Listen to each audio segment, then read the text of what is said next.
Good morning students, my name is Deepika Khare and today I am here to teach you invocation. It is from class 12th MP board special English lesson 1. Okay, invocation means होता है मंगलाचरण. लेकिन before starting this lesson I will tell you a story. इसको शुरू करने से पहले एक कहानी सुनाती हूँ आपको कि एक बार स्वामी विवेकानंद एक ट्रेन में बैठे थे, कहीं सफ़र पे जा रहे थे. सामने बैठे आदमी ने सामने जो आदमी बैठा था उसने देखा कि इन्होंने बहुत अच्छे गेरुआ वस्त्र धारण किया हुआ है. एक बहुत अच्छा नौजवान है, हट्टा कट्टा, और इसके पास कुछ नहीं है. तो गेरुआ वस्त्र धारण किया हुआ तो लोग मोस्टली भिखारी समझते थे, साधु भिखारी समझा जाता था उनको. तो उस आदमी ने कहा, इतने हट्टे कट्टे हो, जवान हो, कुछ करते क्यों नहीं, कुछ पैसे क्यों नहीं कमाते. तो विवेकानंद जी ने जवाब दिया कि मेरा ईश्वर है मेरे लिए. तो उन्होंने कहा, खाते क्या हो. बोले, जो ईश्वर दे देता है.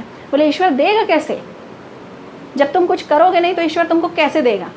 तो विवेकानंद जी ने कहा कि देगा.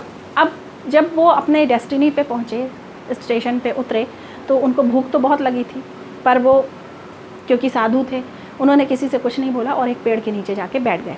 अब वो आदमी उनको नोटिस कर रहा था कि ये इंसान जो इतना भगवान के बारे में बोल रहा है और इतना इसने भगवान पे विश्वास दिखाया है, तो इसके साथ में क्या होता है. वो आदमी उनको नोटिस कर रहा था. अचानक से कहीं से दूसरा आदमी आया, वो अपने हाथ में खाना लिए हुए था और उनके सामने रख के कहता है कि ये आपके लिए है. स्वामी विवेकानंद जी ने पूछा कि तुम कहाँ से आए. तो उसने कहा, मुझे अभी मैं ये खाना खाने बैठा और पता नहीं कैसे मेरी आँख लग गई और मुझे एक मैसेज मिला कि मुझे ये खाना आपको देना है. तो मुझे लगा ये जो मैसेज है वो डायरेक्ट गॉड के पास से आया है.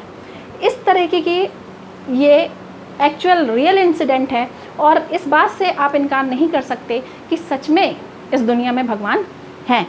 इन्वोकेशन मीन्स मंगलाचरण. अब इस लेसन पे आते हैं. इन्वोकेशन मीन्स मंगलाचरण. मंगलाचरण का मतलब होता है भजन, कीर्तन, आह्वान. जब हम गॉड की प्रे करते हैं तब हम उसको मंगलाचरण कहते हैं. ये आपको कुछ मैंने वर्ड मीनिंग लिख दी हैं जो डिफ़िकल्ट वर्ड्स है. That is here taken from hymns of Veda written by Avinash Chandra Bose. ये हिम्स ऑफ वेदास से ली गई है, अविनाश चंद्र बोस ने जो कि लिखी थी. एक्चुअली हिम्स ऑफ वेदास जो है वो वेदास का ट्रांसलेशन है.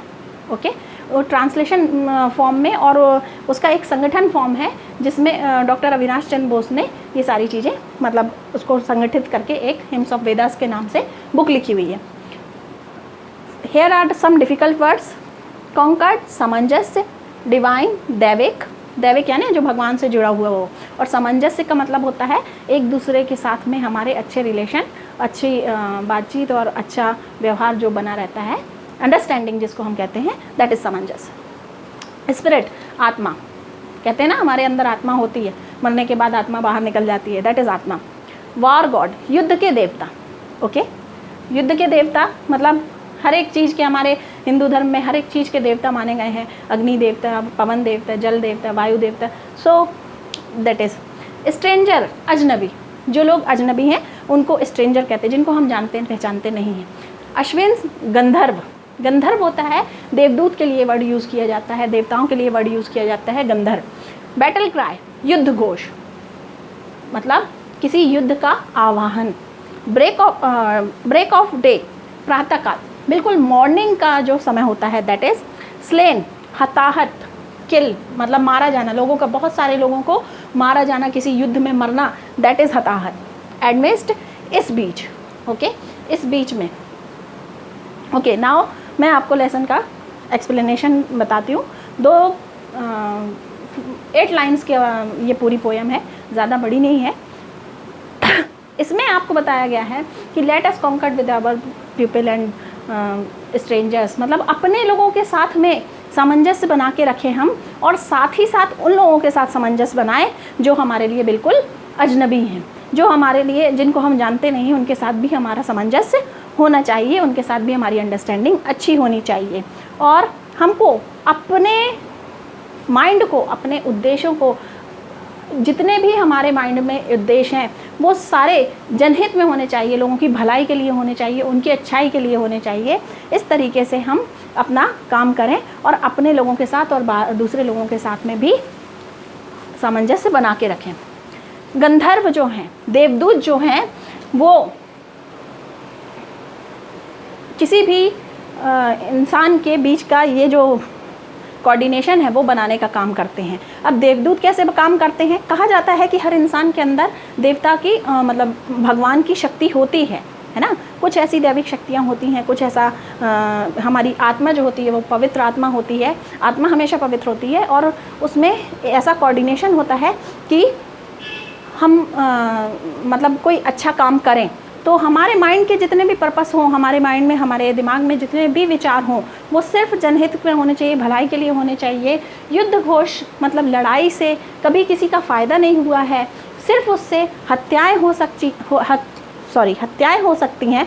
और उसके बाद इस बीच क्या होता है कि हमको देव और अपने बीच में और अजनबी लोगों के बीच में, सबके बीच में एक सामंजस्य बना के रखना चाहिए, एक अंडरस्टैंडिंग बना के रखना चाहिए। और हम ये सारे काम करके एक नई सुबह, मतलब वॉर गॉड को हम अपने से दूर रखें, मतलब कि हम किसी युद्ध के लिए तैयार ना हो, ना किसी वॉर गॉड को हम अपने लिए तैयार करें, और हम युद्ध से दूर रहते हुए एक नई सुबह का आह्वान करें, नई सुबह बुलाएं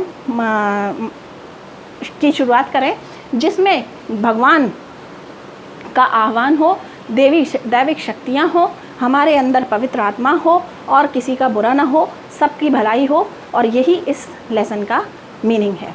that's all for today. Please like, subscribe and share my channel, and if you have any doubt, so you can ask me in comment section. Thank you.